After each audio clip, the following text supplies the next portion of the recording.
On December 31, 2018, tragedy struck Cotabato City when a bombing occurred at the South Seas Mall. This cowardly act of violence not only resulted in loss of lives, but also left a scar on the community.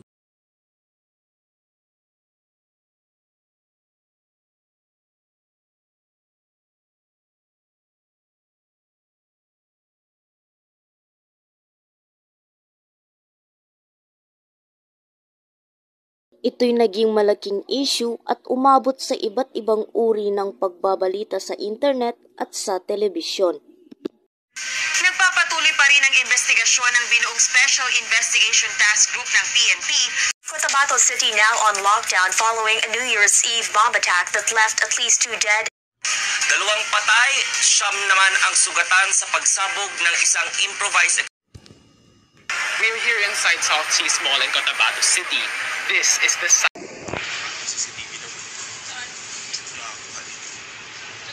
Patay at 34 ang sugatan sa pagsabog ng bomba kaninang hapon sa tapat. Explosion in Cotabato City that has killed 2 people.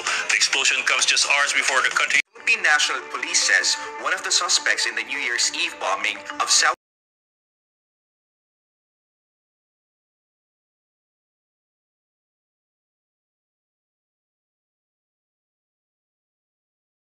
Atin mo nang alamin ang South Seas Mall.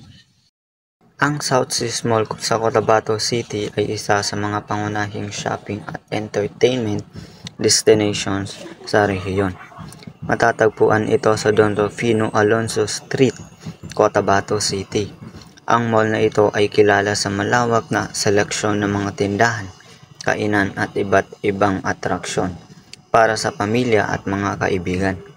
Sa pamamagitan ng pagbibigay ng mga pagpipilian sa pamimili, libangan at serbisyo, naglilingkod ang South Seas Mall bilang isang sentro ng komunidad at kasiyahan sa Cotabato City at ang mga malalapit na lugar. Ngunit kung ang masaya at lugar aliwan ay biglang minalot ng takot at pangamba. Noong December 31, 2018, ang South Seas Mall ay naging lugar ng isang malagim na pambobomba. Habang ang mga residente ay abala sa pamimili para sa bisperas ng bagong taon, isang bomba ang sumabog malapit sa pasukan ng mall. 2 tao ang namatay at tinatayang 30 ang nasugatan kabilang ang mga bata. Ayon sa mga saksi, may nakita silang lalaki na nag-iwan ng kahon sa isang mataong lugar malapit sa entrance ng mall. Ang pagsabog ay naganap bandang 2:00 ng hapon sa gitna ng abalang pamimili ng mga tao para sa bisperas ng bagong taon.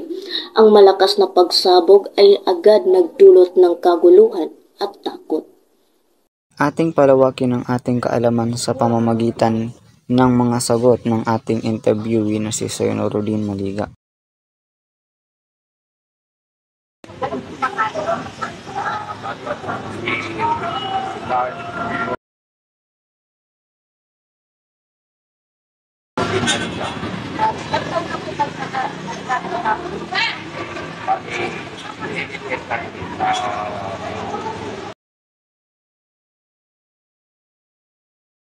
Ibig sabihin ko, nabalitaan na yung ilang pagsabog ng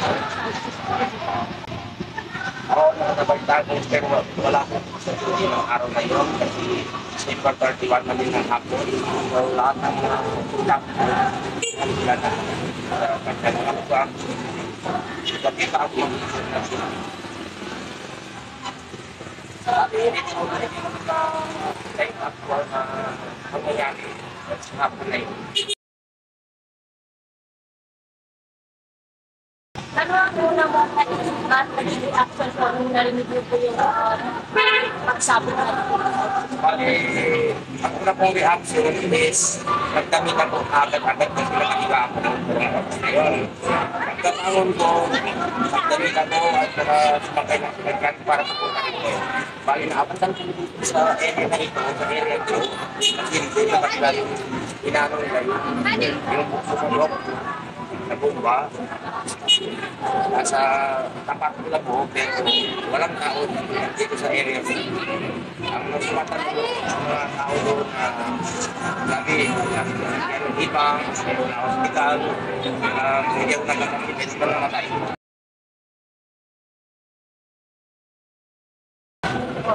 So, ano po naapektuhan ng sa inyo yung emosyon ay pag-uusap?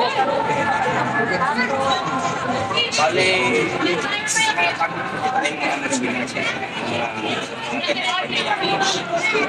nangyari na hindi natin, hindi na mangyari dito dahil natin kahit mangyari na dahil ibang lugar kasi siyempre nangyari na hindi na taon-taon na naman pumutok dyan hindi na nangyari na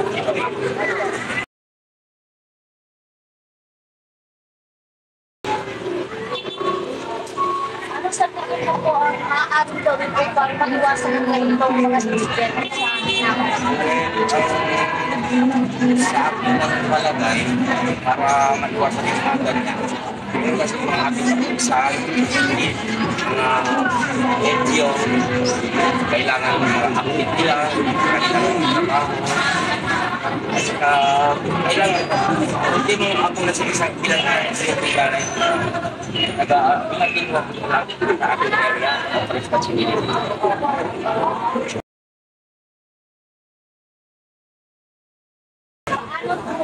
nagkaisa ang komunidad pagkatapos ng pagsabog?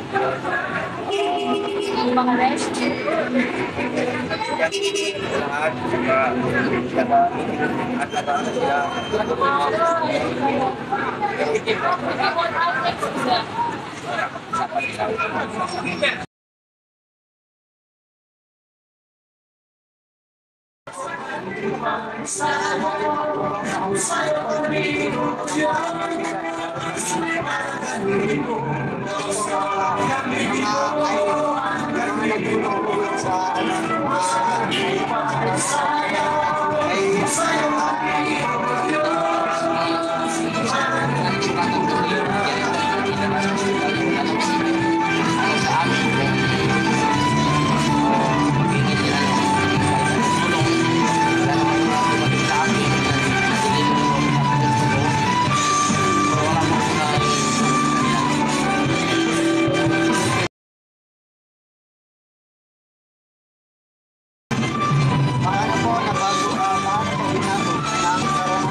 Siguro dahil sa pinagbago ng administrasyon, nagbago din po yung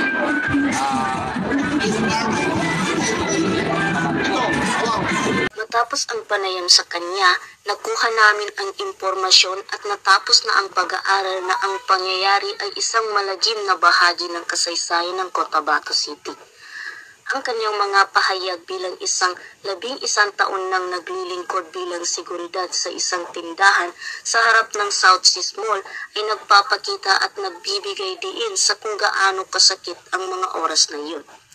Nagbigay siya ng kaalaman tungkol sa mga hakbang na kanyang ginawa kasama ang mga opisyal sa panahon ng takot at pagkabahala. Ang kanyang mga sagot sa mga tanong ay nagpapakita ng pagiging kapanipaniwala na tila kahapon lamang nang nangyari ang insidente.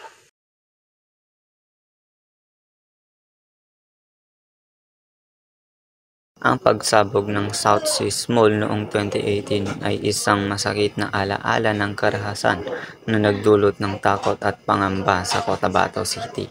Gayunpaman, ito rin ay nagsilbing paalala ng katatagan at pagkakaisa ng mga Pilipino sa harap ng trahedya.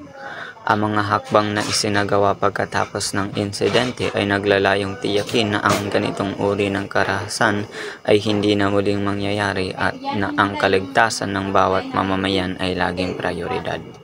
Amin ding binigyan ng pagbibigay halaga sa mga naisagot ng aming interviewee sa pamamagitan ng pagbigay ng regalo.